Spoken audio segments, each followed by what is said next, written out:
boom. I am excited today to bring to you none other than a man that needs no introduction, whether it's YouTube, Instagram, or Facebook. He is the one that gives us the word to take us forth when we feel as if there is nothing else that we can do. Welcome, Mr. Evan Carmichael, to That Anita Live. Boom. I love it. That's a great intro. I'm already feeling the energy. Great to be here, Anita. Thank you very much for answering the call. I mean, it's wonderful to know that you stay in touch with your audience on the ground floor. Yeah, I think it's one way to win, and I love it. I love doing it. There's lots of ways to win, but this is one that I love doing. So it's great to always put faces to, the comments and the people who are watching. So I'm pumped. I'm ready for a great show with Anita. Let's do it. So the platform of That Anita Live comes from emotional healing and mental health. And in the entrepreneur space, entrepreneurs spend a lot of their time in solitude, and they spend a lot of their time having to build themselves up. Mm-hmm. So break down for me, where did Believe start? Believe started with my parents. Okay. There's a picture of them on the wall behind me here. So I'm 8 or 9 years old, and my parents are above me. And this is giant canvas that I look at when I walk into my office. They would always tell me, I'm Evan Carmichael. I could do anything that I believe I can. And so that's a constant reminder from them. And I think those were the seeds. And then I've always gravitated towards things that had a believe theme. My favorite movie is Seabiscuit. I don't know if you've seen that movie, but it's about a horse that's too small and a jockey that's too big and an owner that has no money. And they all seem to find each other and win. I love those believe kind of stories. My favorite entrepreneur is A.P. Giannini behind me, who was the Believe banker. He gave money to immigrants when nobody else would, based off a handshake and a look in their eye. If you can imagine a banker lending you money based off of a look in your eye. He gave Walt Disney the money to fund his first feature-length movie when everybody thought Disney was crazy and nobody would watch a cartoon.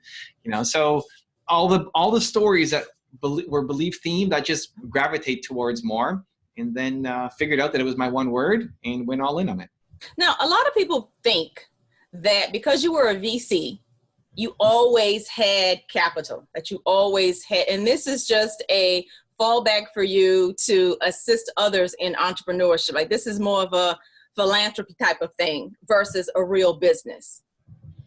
So I got my money not from being a VC. I mean, we got some from being a VC, but I sold my first business. I had a biotech software company. We struggled at the beginning, had no money, making $300 a month, and then built it up, sold it, got acquired, made some money, became a VC, made some more money, and now doing this.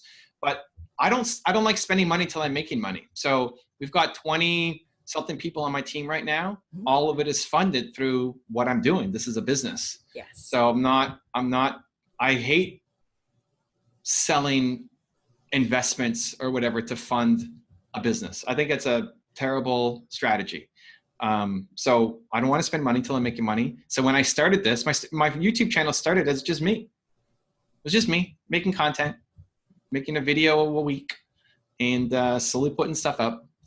And as I made money, I invested it back into the business. What was the one thing that happened for you where you started to see your YouTube channel gain traction?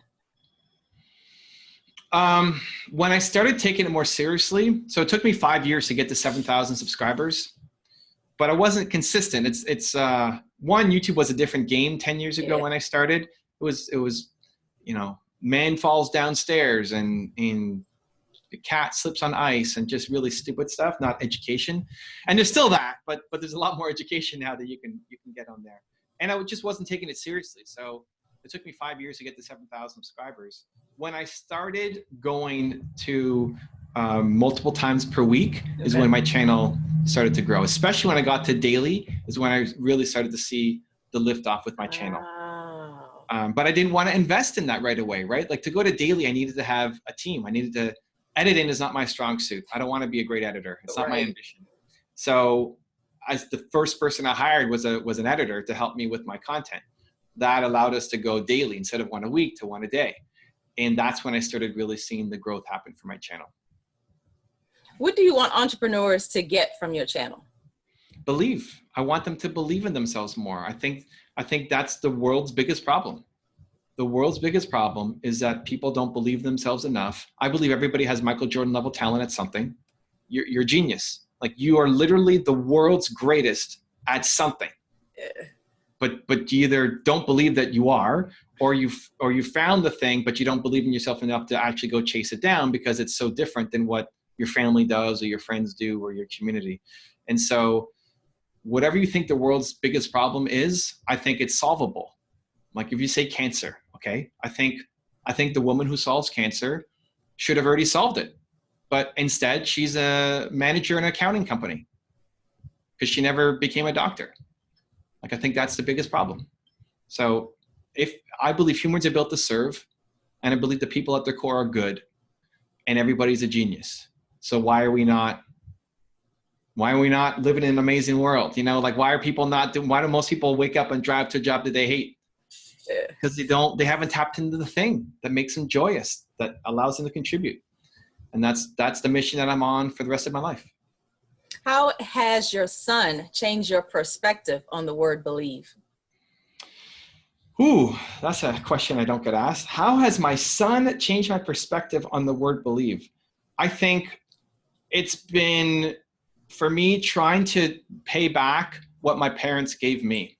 So before he goes to sleep or before I drop him off somewhere, whenever we're saying goodbye, we'll always end with, I'll say Carmichael's can do, and then he'll say anything. Okay. to try to reinforce that, right? Carmichael's can do anything, right? Like, Washington's can do anything. Right. As that reminder. Whenever I see a lack of belief, I try to attack it, you know? So another thing, like, if he comes back from school or camp or whatever, and one of the kids called him weird, we celebrate. You got called weird? That's amazing. That's the best, right? High five. I love that you got called weird. We don't celebrate our weirdness enough. We're taught to conform, and then that's how you quench your light, you quench your spirit. So it's been fun to, obviously, I mean, him being my son is a lot different than just somebody that I'm talking to. Right. And then you get to watch the developmental stages of him, because as he found his fingers and then he began to learn how to walk, and then that process gives you a different perspective on life. Yeah. And, you know, so even things like breaking rules, this gets really tough for me, because, you know, you have rules and you're supposed to follow the rules, but then it's like, I secretly respect him so much for breaking the rules. It's like, amazing. Even when it's against my own rules, right? So, yeah. So I gotta know. I mean, you don't know what you're doing as a parent. You get thrown into it, and away you go, and you hope you figure it out. I think the most important thing is just positive intent and love. You know, if they feel loved, they feel worthy, they feel like they're enough, I think that just translates into everything good as they grow up.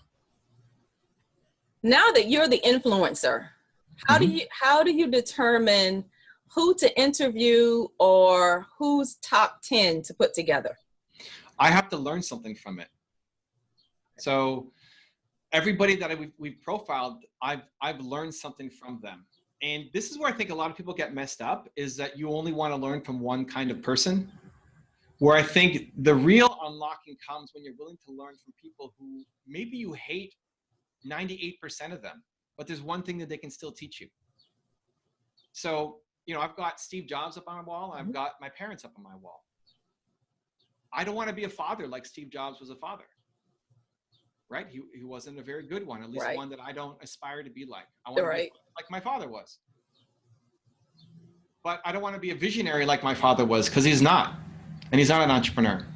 I want to be a visionary like Steve Jobs was.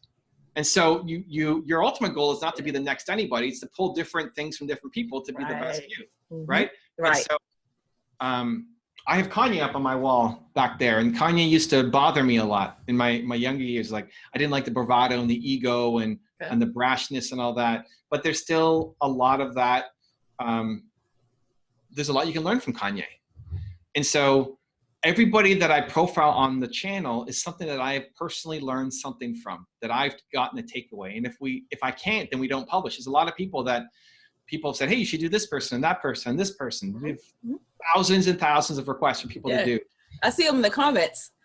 Lots. I mean, every day we get hundreds every day. It's wild. I'm super fortunate. But if we're researching them and I haven't learned something from them, then we don't make the video. Okay. In the low times when you were building Believe, and you were the only one that understood or saw the vision, how did you push yourself forward? One, I like to, maybe I'm just masochistic, but like I like to always feel a little bit of that. Always. Like, I want to have a little bit of low times right now. I want to feel like what I'm doing right now sucks and isn't enough. You know, because I think as soon as you don't have that pressure, it's easy just to stay where you are and you stop growing. So I think maybe a better way to say it is, I think you always need to be your biggest critic. Okay. You always need to be your biggest critic and tell yourself that you suck, and couple it with also being your biggest fan and telling yourself that you're the best. Where I think a lot of people are often their biggest critic, but not their biggest fan. Yeah. Right? Yes. So in the moments where I feel great, I tell myself that this sucks. This is nothing. I'm just getting started. This is peanuts compared to what I'm capable of. And in the moments where I'm feeling low, I'm like, I'm amazing. Look at all these people that I've helped. Right? Right. Okay. My baseline is usually very positive and optimistic, and I live in I'm amazing. So then I force myself more on that I suck and this is nothing and I'm capable of way more. I need to force that. Negativity feels like the wrong word, but force that pressure on myself that I'm just starting. This is just a start. This is nothing. I can do way more. I need to push harder. But if you're living in the world of negativity and depression, and then you need the opposite. You need to remind yourself of how awesome you are. Are there any particular techniques like meditation or mantras or affirmations that you use on a regular basis? No, I think the biggest thing for like shifting my mindset immediately is I put on music first thing in the morning. So I wake up, I'll go to the bathroom, come out, and then put on music. And it's a song that makes me move.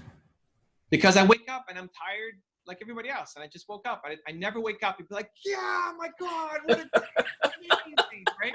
Like, no, that's how your videos come across though. Really? I know, but this is why. Like, I don't, but I demand that of myself on a daily basis. And I think that's what you'll find with successful people is that nobody wakes up all fired up and pumped up like that. Not consistently, but they have a consistent schedule routine that sets them up to be like that. Because when you're feeling low energy and in a negative state, you can't create amazing things. Yeah.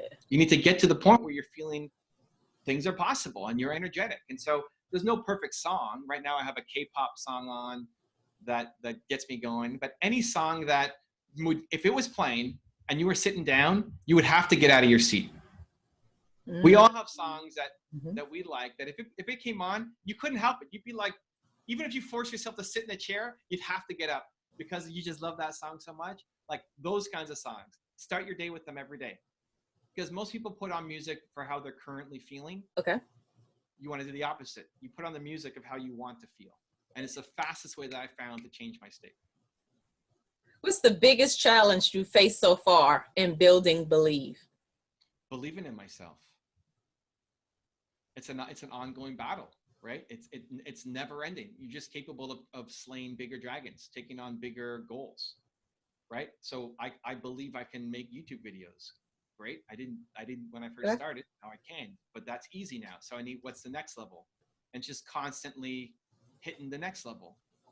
The lack of belief is not just the world's problem; it's my problem too. Of believing I'm capable of doing the next thing. And so, what I try to do is every time that I take a step, I want the staircase to be infinite. You don't want to hit the top. You don't want a finish point. I want to climb forever. You want growth, right? But then every time I take another step and believe in myself a little bit more, it's then reaching down and trying to pull people up to join me. Because you can only help people up on the staircase to the amount that you've climbed. You can't take somebody and throw them higher than you. So every time you take a step, you reach back and you pull another person up and pull another person up, pull another person up. For the parents out there, how do you deal with that push-pull between I should be at home or I should be spending more time with my son versus this is the work that I use to put a roof over our head and this is where I need to be? I think it's a great question, and not just for people with kids, but relationships, health, all of it. You need to figure what balance looks like for you. And we're too much judging our version of balance against somebody else's. That's the problem. You're judging your version of balance compared to somebody else's of what you should do. So you need to figure out, what does balance look like for you? How much time do you want to spend with your kids? How much time do you want to spend on your videos? How much time do you want to spend with your husband, with your wife, with your friends, with your community? How much time? Working on yourself, meditating, what's a balanced life look like for you? And then go do it, regardless of what other people think about your schedule, right? And that's going to evolve and change over time. Maybe next week you discover some new meditation technique that you want to dive into and takes you an hour and a half every morning that right now you don't have. Something else has to be cut out to make that happen. The problem is we see somebody else's version and say, well, I want that. And then you judge yourself negatively because you can't measure up to it. So I look at The Rock as an example. Dwayne Johnson, the actor. Yeah. So his balance is he needs to work out 4 hours a day. 2 times cardio, 2 times weights, 4 hours a day. So when he's shooting a movie, he'll wake up 5 hours before he has to go on, do his workout, come back to the trailer, change, and go shoot his movies. I think that's crazy. I don't look like The Rock. Right? Right. So we have to do priorities. Right? I don't want his version of balance. I'm not saying Dwayne Johnson is crazy. I'm saying his schedule is crazy for me. Mm-hmm. Right? But some people they want to be like Dwayne Johnson here, and then they want to be like this person here and say, well, I should be working out more. Oh, I should be focused on my business. No. And then you watch some movie about family. Like, I need to be home with my kids more. It's like you're constantly being pulled by other people's lives and their version of balance. The biggest problem is you don't know what balance looks like for yourself. And that's what you need to figure out. So the one word has gone from YouTube to now a best-selling book. She's got it. To a conference. Yeah, I mean, so I did my 90-day tour across the US. We did 23 cities. I'm doing another tour in January 2020 with my new book that's coming out, so that'll be exciting. And then I do a 3-day workshop here in Toronto. And that's geared for 15 people who want to be thought leaders. So it's not for every entrepreneur. It's people who want to be a thought leader. Basically do what I do, but for your industry, whether it's YouTube, book deals, speaking, coaching, that kind of stuff. And the process is at the core is figuring out what is your message, having the courage to share your story, learning the skills and how to make great videos.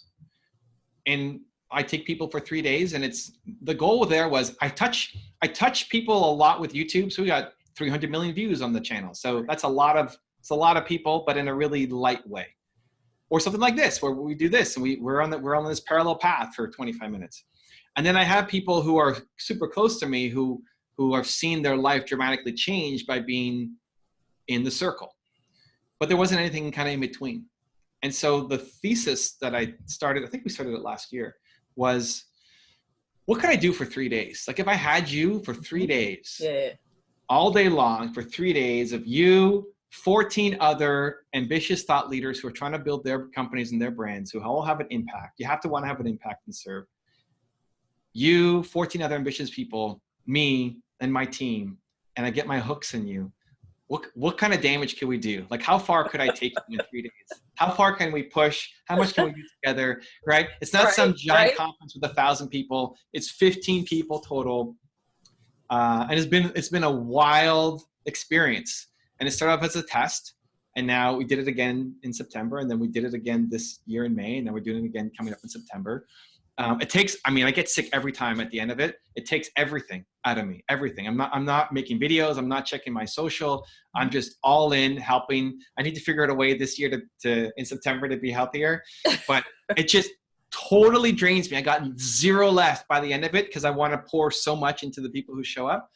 And it, I mean, it's working. And most important is I love it and it has an impact. So what's the biggest impact you've seen so far?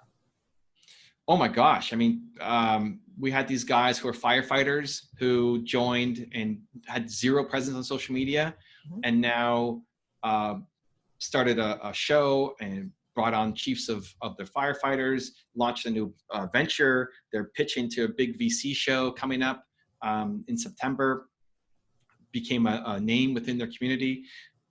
We got a guy who had no idea what he wanted to do in his life and just had a lot of love, wanted to write a book, and then went back home, became an influencer, started working on, working on a Netflix documentary now, picked up 2 deals for Netflix. Like, it's wild, it's crazy. So many. There's a guy who was in New York, who's a fund manager, but hated his life, hated his job. And so then he quit and became a coach and advisor, and now has built a full-time business for himself off of Instagram using the strategies that we talked about. Yeah, there's something when you're around.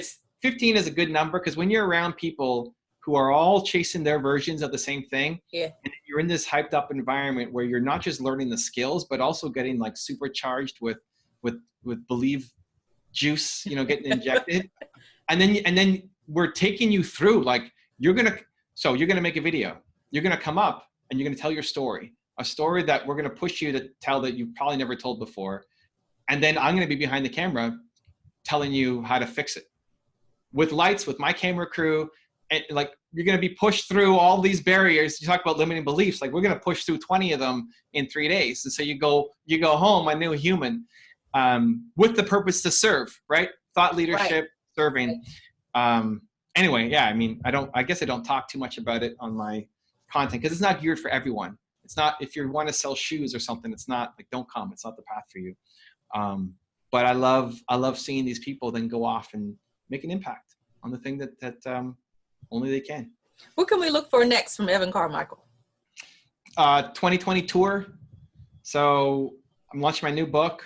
We're going to hit East Coast plus Texas plus hopefully Monterrey, Mexico, doing the new book out of bookstores. So just wrapping up on the content with the publisher, getting the deal signed.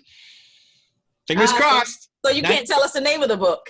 Well, we have a working title, but it's not we're not 100% on it. We're back and forth. Okay. Yeah. But it's basically about figuring out your purpose and turning it into a business. It's the number one thing that came up on my tour this year. On my tour, I was talking about something totally different, but this was the question that kept coming up. Like, how do I find my purpose? How do I find my passion? What am I supposed to do? And then I walked people through this exercise, and then we started breaking them down super quick. And then said, do me, pick me. That became my tour. It's like, okay, I should turn it into a book so it can help more people. All right. Well, thank you very, very much, Evan, for I'm respecting your time. You gave me 25 minutes. I'm over the rooftop happy that you gave me that. Last word for those that are watching. How many episodes of this have you done, Anita? 100. 100. Mm-hmm. And where is it mostly living? YouTube. So what I would say last word is Anita's put in a ton of work to make all this happen.